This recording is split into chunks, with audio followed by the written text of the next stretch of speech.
Well, hi there. Welcome to a behind-the-scenes adventure. This is Big Don from Oregon, and we're actually doing a test of our new studio.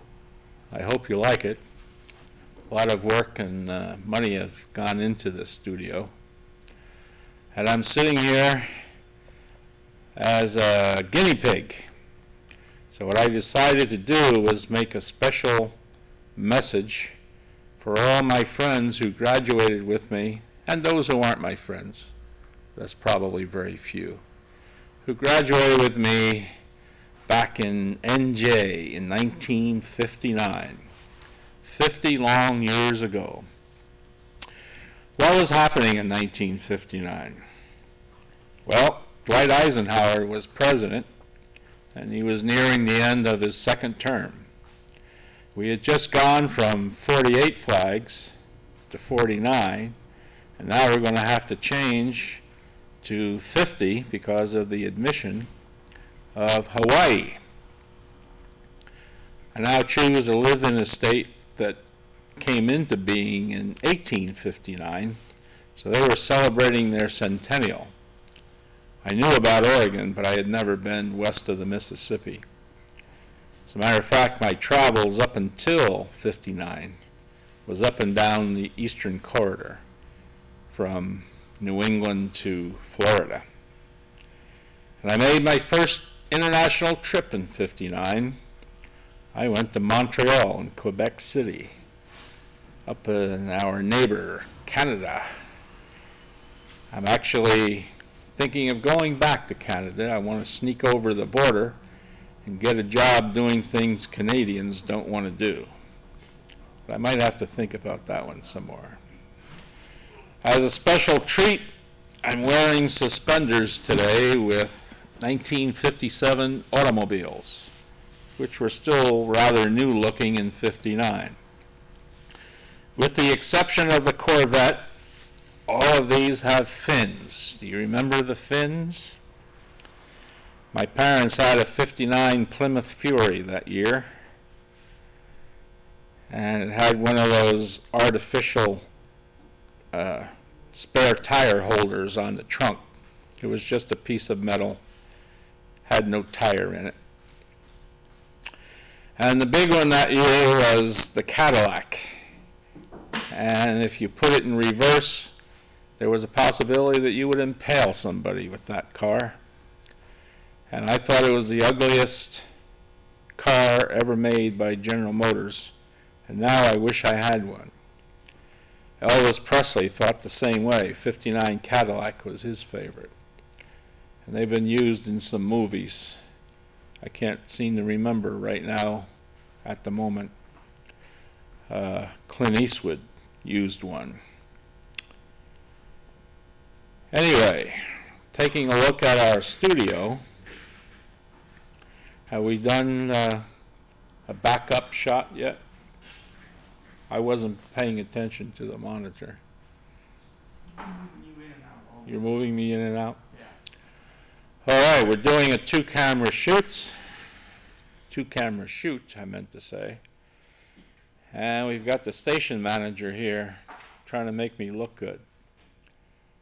And his response to that was, "I'm not a miracle worker." So you're going to work with what you've got. This is all there is. I want to make a special hello to Emily Dowd. Emily and I go way back, along with Martin Durkin. We started out in kindergarten together and wound up graduating both 8th grade and high school. A couple more came along the way, Jim Crowley in 1st grade, Don Foggia in 3rd grade, and ever after that, I was Big Don and he was Little Don.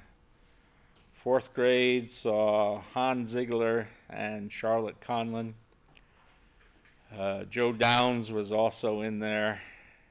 I apologize for anybody that I didn't mention. But our Long Branch gang stuck together. When I decided to retire in Oregon, I moved to Langlois, which is about 50, 60 miles north of the California border. Population 200 and some, maybe 250 at the most. And you'll never guess who lived exactly 4 miles due east of me. That was Melvin Rose, good old Mel Rose. He was ill at the time, and as I'm sure all of you know, gave up this planet because of cancer. So I was the last one to see him. I also want you to know that I wrote a play that was dedicated to Bill Yates. Do you remember Bill Yates? He's the man who directed The King and I, and greatly inspired my life from that point on. And one of the characters in the play is an Irish priest who's, let's say, a little bit unusual, has some special powers. And his name is Father Timothy J. McMahon. This is my way of saluting Tim, whom I met in freshman year.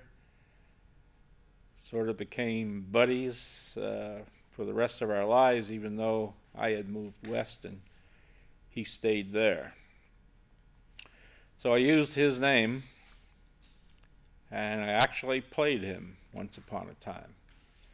And if we do this again, I'm going to have the remake of Father Tim, who's going to look an awful lot like me, give us a blessing.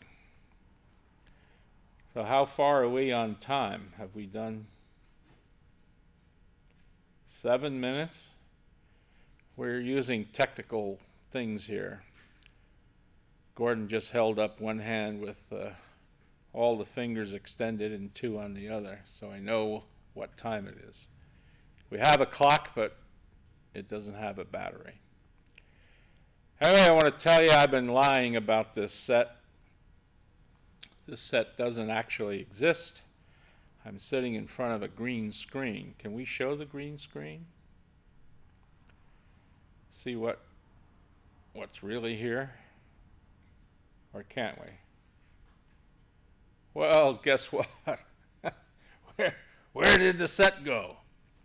It actually lives inside a box. We have half a dozen sets, and the machine we're using, the device, is called a Tricaster. You might want to look that up. Google Tricaster Pro. That's the model we're using.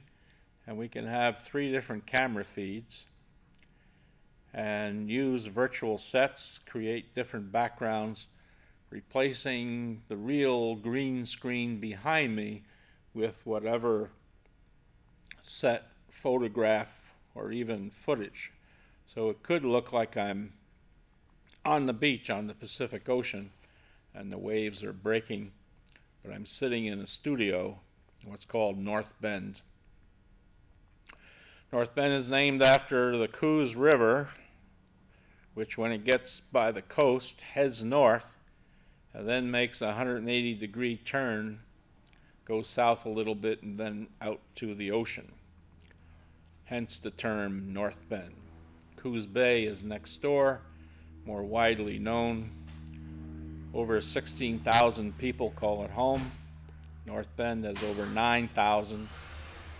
So this is about the size of the city of Long Branch, 25,000, where I was born and raised.